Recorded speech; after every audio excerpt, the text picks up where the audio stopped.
Salut à tous, bienvenue dans cette troisième vidéo sur Anne Hidalgo, qui est donc la représentante officielle à la présidentielle du Parti Socialiste, historiquement un gros parti politique. Dans cette vidéo, je le rappelle, la grille de lecture se concentre uniquement sur l'aspect climatique et même plus particulièrement sur l'aspect énergétique. Qu'est-ce que ces candidats mettent en place pour que l'on quitte les énergies fossiles, pétrole et gaz principalement en France, pour aller vers autre chose?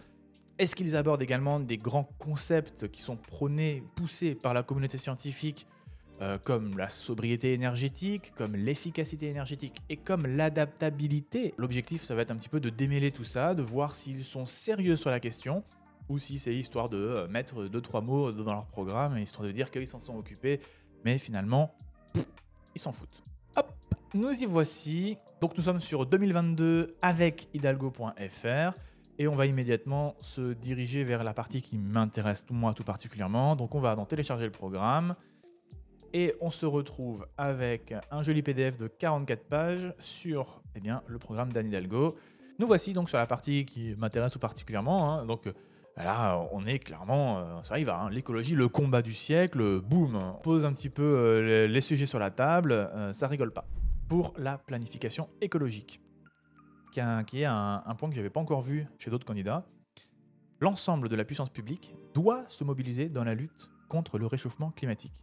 Je nommerai comme numéro 2 du gouvernement un ministre du climat, de la biodiversité et de l'économie. Alors du boulot, le pauvre. Un budget climat et biodiversité fixera les programmations de réduction d'émissions de gaz à effet de serre et de décarbonation de la production d'énergie, et sera voté chaque fin d'année par le Parlement en même temps que les lois finances et financement de la sécurité sociale. Il ouvrira les crédits d'investissement public nécessaires pour décarboner notre économie. Énergie renouvelable, mobilité, logement. Mettre le climat au centre du gouvernement, c'est une idée que j'aime beaucoup. Alors après, on est très flou sur ce truc-là. Le concept est vraiment intéressant. Quel va être le financement de ce ministère, les moyens qu'il va avoir, etc. Voilà, il manque du détail, j'aimerais plus d'infos. Un autre point qui m'intéresse particulièrement, des énergies renouvelables à 100% aussi rapidement que possible. Dès les premiers mois de ma présidence, je présenterai un pacte énergétique pour la France qui se donnera comme objectif premier la décarbonation de notre production. L'objectif sera de parvenir à 100% d'énergie renouvelable aussi rapidement qu'il sera possible de le faire. Pour y parvenir, nous leur consacrerons l'essentiel de nos investissements énergétiques. Il n'y aura pas de construction de nouveaux EPR ou de petits réacteurs modulaires. Le nucléaire sera utilisé comme énergie de transition, sans sortie précipitée pour ne pas faire flamber le prix de l'énergie. Et l'électricité, j'imagine. Encore une fois, on va y revenir. La durée de vie des centrales nucléaires actuelles sera définie sous le contrôle de l'autorité de sûreté nucléaire, l'ASN, et du Parlement, et elles pourront bénéficier dans ce cadre d'investissements destinés à prolonger leur durée d'exploitation.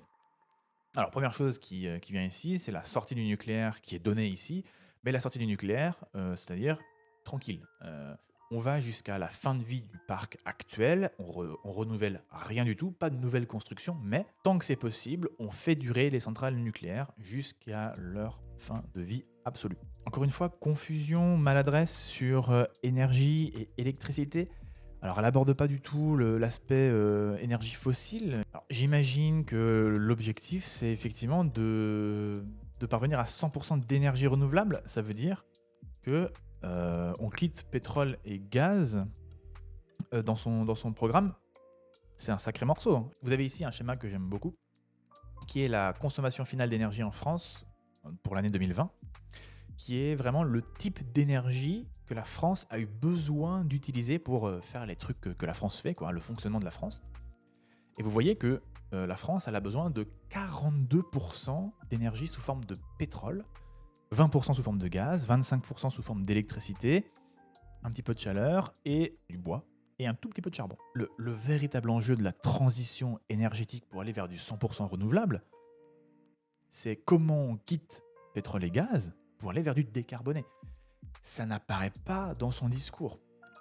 Si je reviens là tout de suite sur son discours, elle nous parle de quoi? Elle nous dit, on s'occupe de mettre tout ça en 100% renouvelable, Mais on oppose ça à quoi? Tout de suite, le premier truc qui vient, il n'y aura pas de construction de nouveaux EPR ni de petits réacteurs modulaires. Le nucléaire sera utilisé comme une énergie de transition. Et moi, je m'en fous en fait. Le nucléaire, si vous voulez, ça me va. Moi, j'ai pas un problème particulier avec le maintien ou le non-maintien du nucléaire. Je m'en fous. Ce sur quoi je veux insister, c'est que le défi, c'est pas dans l'électricité de sortir de la part du nucléaire qui est ici. L'objectif, c'est de dégager les 60% de fossiles et de le remplacer par autre chose.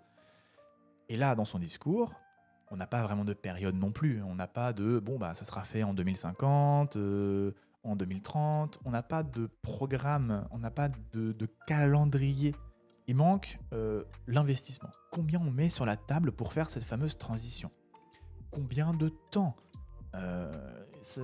C'est quoi l'objectif? C'est le 100% renouvelable quand? En 2040, en 2050, en 2100, en 2150? On ne sait pas.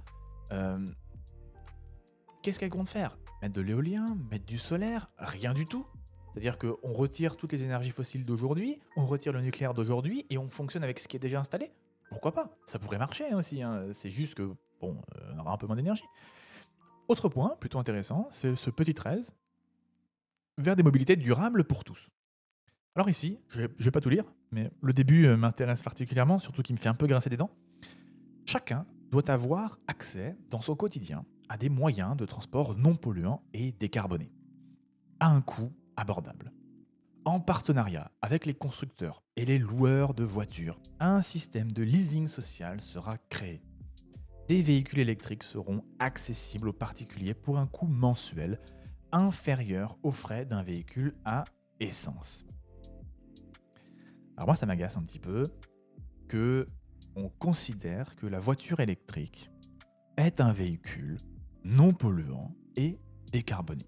C'est vrai uniquement dans un pays où l'électricité qui alimente les voitures électriques est déjà décarbonée. Donc c'est vrai en France, on a une belle électricité décarbonée. Mais c'est pas le cas en Allemagne, juste à côté. Et c'est pas le cas dans tous les autres pays du monde, quasiment, où il y a une grosse part de l'électricité dans ces pays du monde qui est majoritairement charbonnée. Premier point. Deuxième point, cette affirmation-là, elle est vraie uniquement quand le véhicule il roule. Parce que c'est vrai que quand il roule, effectivement, il n'y a pas de rejet de gaz à effet de serre, etc.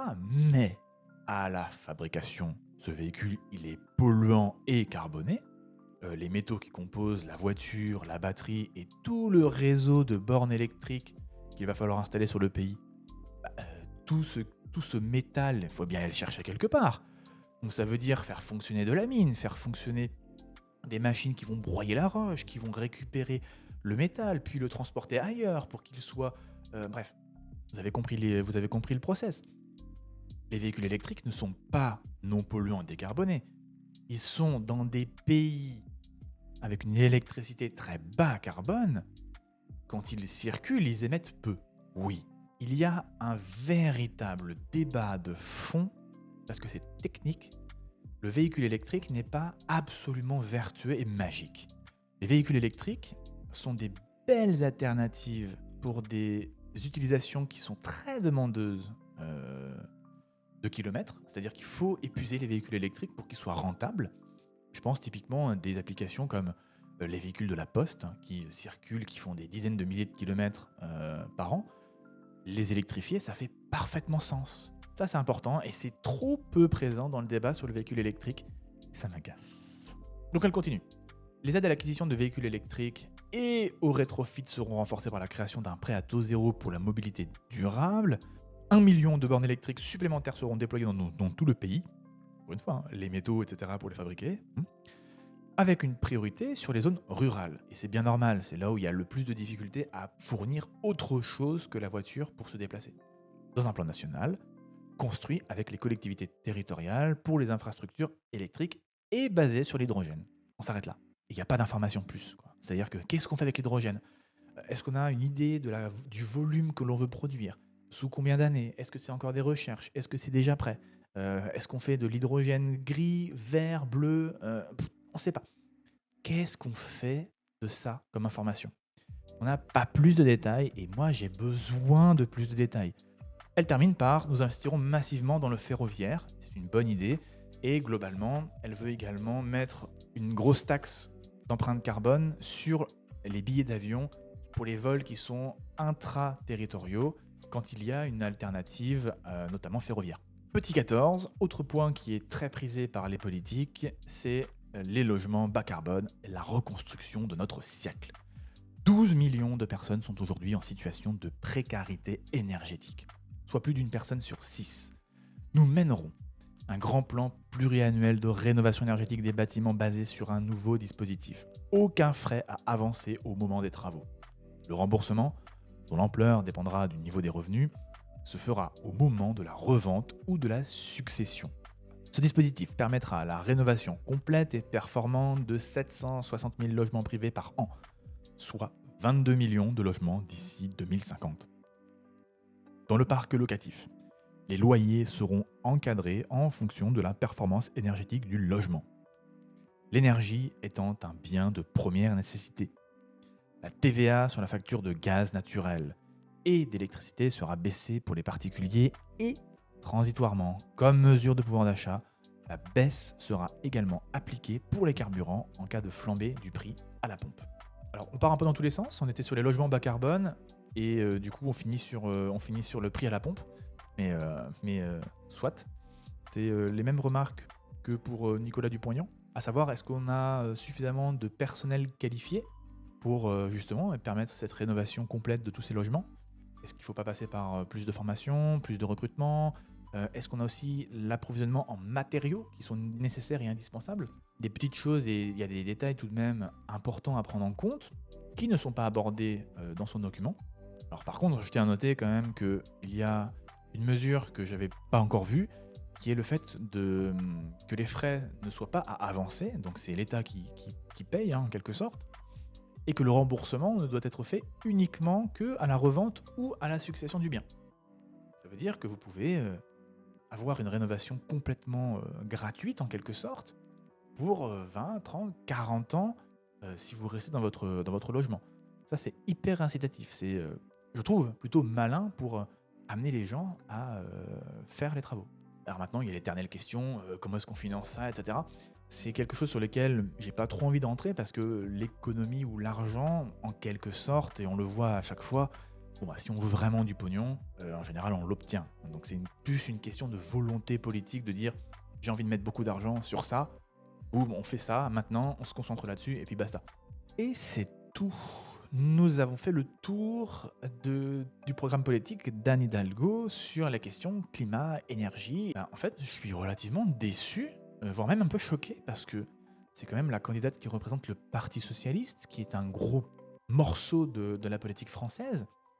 Et je me retrouve avec vraiment des demi-mesurettes dans le programme politique, des sujets à peine effleurés, aucune vision, aucun plan. Il n'y a pas grand-chose en réalité dans ce programme politique. Je ne sais pas ce qu'elle veut faire, il n'y a pas de planning, il n'y a pas de date, il n'y a pas de budget, il n'y a rien. Sur le plan énergétique, on parle de 100% renouvelable, mais on fait référence à aucun scénario qui aurait été exposé. Je pense notamment à des scénarios qui ont fait grand bruit, comme le scénario de Negawatt, qui propose une vision à 2050 de 100% énergie renouvelable. Il y a beaucoup de choses à dire sur ce scénario, je ne dis pas le contraire, mais on pourrait au moins y faire référence. Et il y a également les scénarios qui ont été publiés par RTE, qui proposent toute une gamme de scénarios différents, certains avec du nucléaire, d'autres sans le nucléaire. On pourrait aussi aborder ces scénarios-là. Il n'y a rien, il n'y a rien du tout. On ne sait pas si elle confond énergie et électricité. Le mot pétrole n'apparaît pas, encore une fois. On parle du prix de l'essence, bien sûr, mais le pétrole, bordel, c'est notre première source d'énergie. Et on n'en parle pas, on le nomme même pas. Ça m'agace, ça m'agace. Laissez-moi m'énerver. Et j'ai pas envie de me farcir 50 heures de discours politique, d'émissions, pris de ci et de là pour aller chercher les informations. On est en 2022. Sur son site internet, on peut avoir des PDF à rallonge de 500 pages s'il faut, où dedans, il y a tout son dispositif pour détailler son programme politique. Je vous le remontre. C'est bien précisé, regardez, c'est ici. dès les premiers mois de ma présidence, je présenterai un pacte énergétique pour la France. Mais ça veut dire que c'est déjà réglé, quoi. C'est pas un truc qu'elle va pondre en 2 semaines sur un coin de table. Donne-nous ton foutu pacte énergétique, quoi. Je veux savoir qu'est-ce qui va se passer. J'ai pas cette information. Ça m'énerve. À très vite pour le prochain candidat qui est Yannick Jadot, représentant d'Europe Écologie Les Verts. Ciao.